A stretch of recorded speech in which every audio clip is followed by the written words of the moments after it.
Okay, hi everyone. I'm Ying Yao from Dental Designs, and today we are going to just do a short video about introducing what dental photography is, right? So, why do dental photography, right? So, why is it important? Well, for me personally, I feel being able to take photos, intraoral photos, really helps with patient information, patient education, so that at the end of the day, we are trying to empower our patients also to take care of their own oral health, right? So, for example, if let's say the patient has a defective filling, right? They may, when you tell them they have a defective filling, they may not really understand what you're talking about. So that's where a photo, for example, where you can show, like for this particular case over here, there's a amalgam filling that is defective. Just by showing the photo, you can actually help the patient better understand what is the status of their oral condition, right? So secondly, dental photography also really helps in terms of coordinating care between different healthcare providers, because our patients may not always be seeing the same dentist every single visit. So in the instance where they may be seeing your colleague or another dentist during a subsequent appointment, having a photo of their condition or of the tooth when you first saw them allows the subsequent dentist to better able to assess the patient's treatment needs and provide better and adequate care. So it just helps with a continuity of the care in this sense.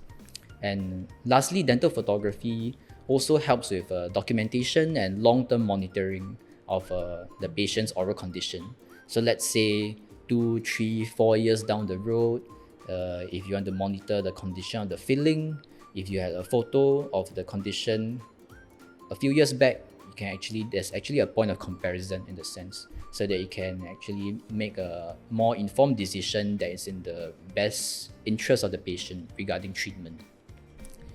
Okay, Ken, so now let's go to the fun part about gear wise. Okay, so to start off with dental photography is very simple. So you essentially just need three things, right?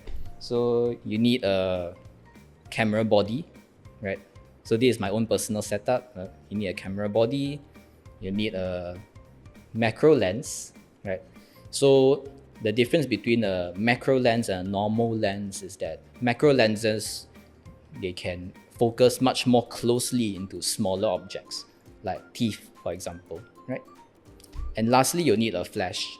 So flashes can come in the form of ring flash, like this one over here, or a twin flash, which I don't have it right now, right? But essentially a ring flash is just fine if you're just starting out, right?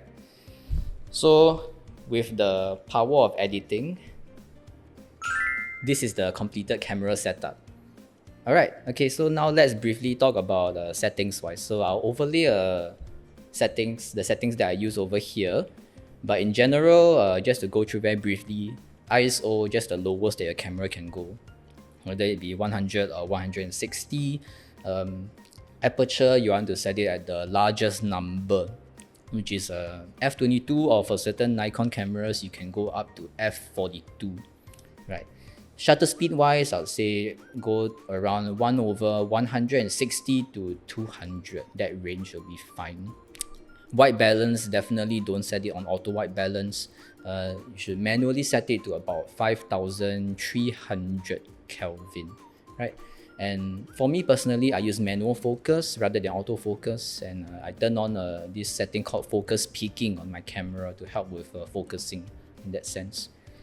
So if you're familiar with the camera settings, so we set the aperture, we set shutter speed, we set ISO. So for me personally, the only variable that changes will be the flash power in that sense.